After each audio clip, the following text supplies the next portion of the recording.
L'invitée politique du jour, Annie Genevard, députée LR du Doubs et présidente des Républicains. Bonjour Annie Genevard. Bonjour. La bataille pour la présidence des LR, Retailleau, Ciotti, Pradier, les Républicains peuvent-ils encore jouer un grand rôle dans la politique française? Un scénario à l'italienne avec alliance avec le RN ou à la britannique avec les conservateurs?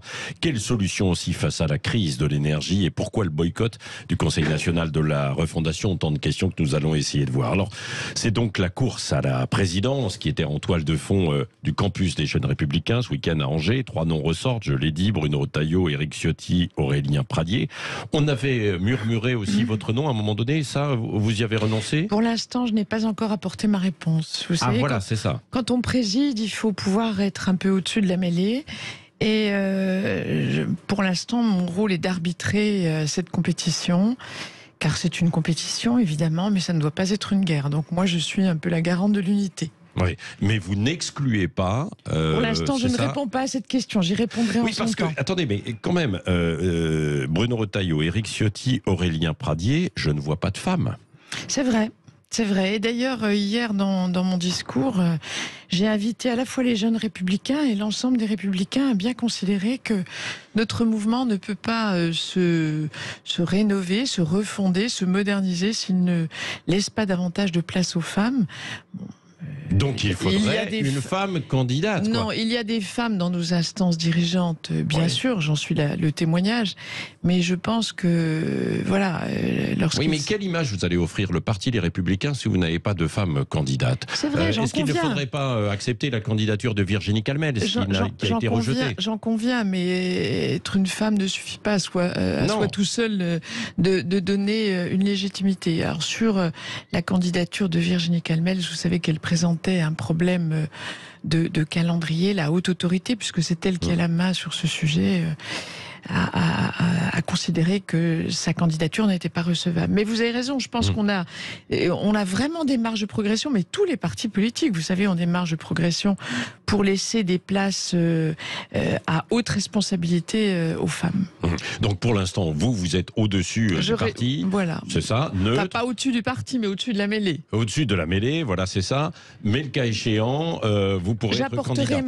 J'apporterai ma réponse très bientôt. Très bientôt. Je clarifierai les choses. Vous pourriez être candidate, Annie Genevard. C'est ce qu'on retient quand même ce matin. Écoutez, potentiellement. Potentiellement, oui. Vous ne le rejetez pas. Pourquoi Laurent Wauquiez n'est pas candidat, lui?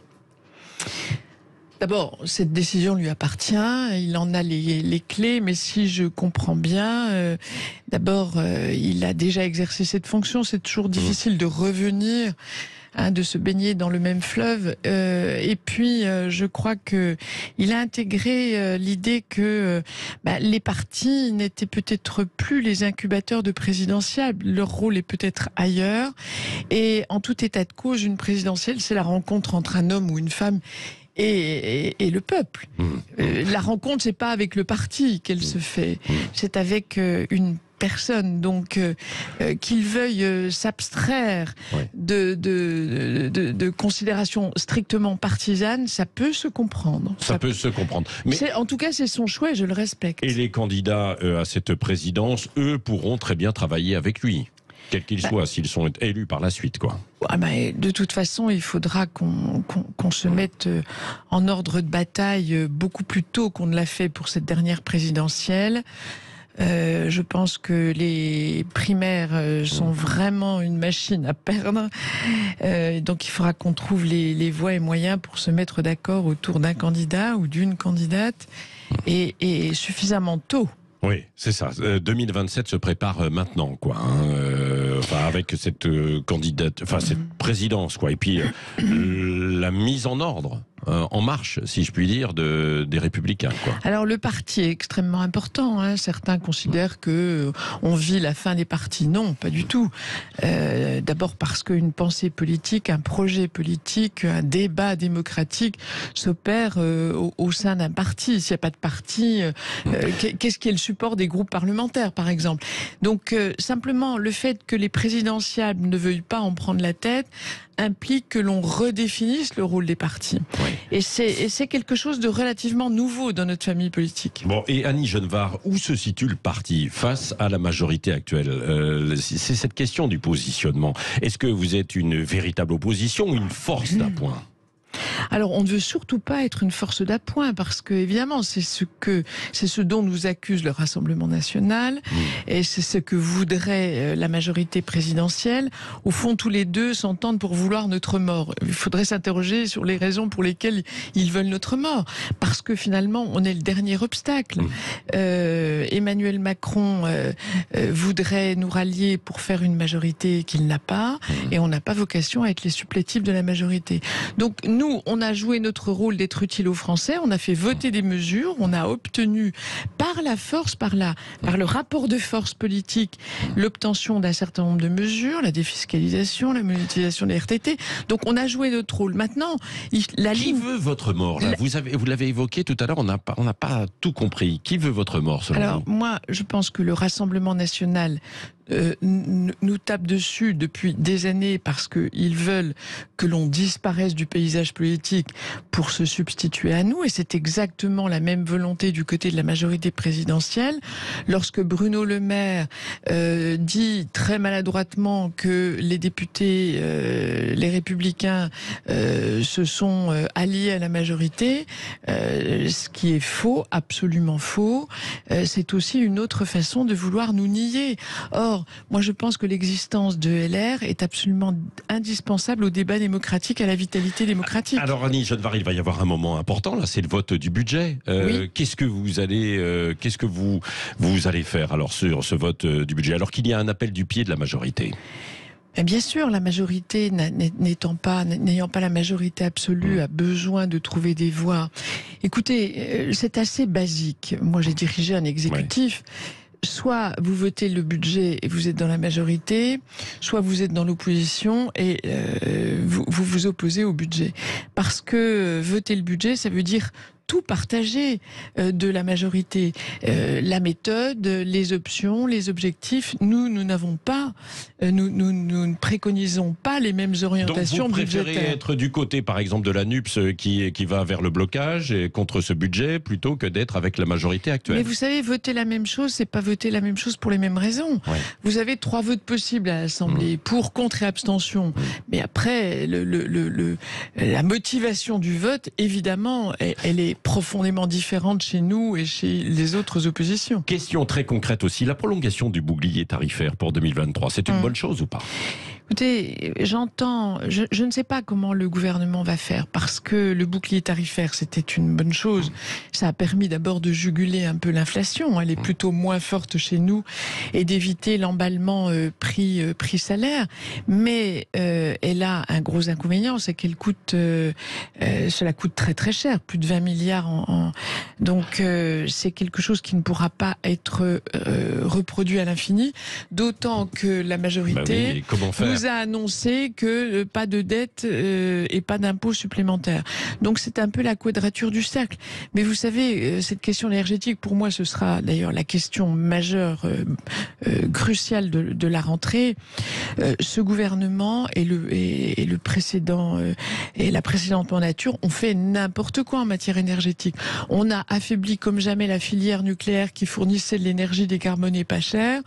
On a ruiné EDF qui n'a plus les moyens de faire ce qu'elle devrait faire pour rénover le parc nucléaire.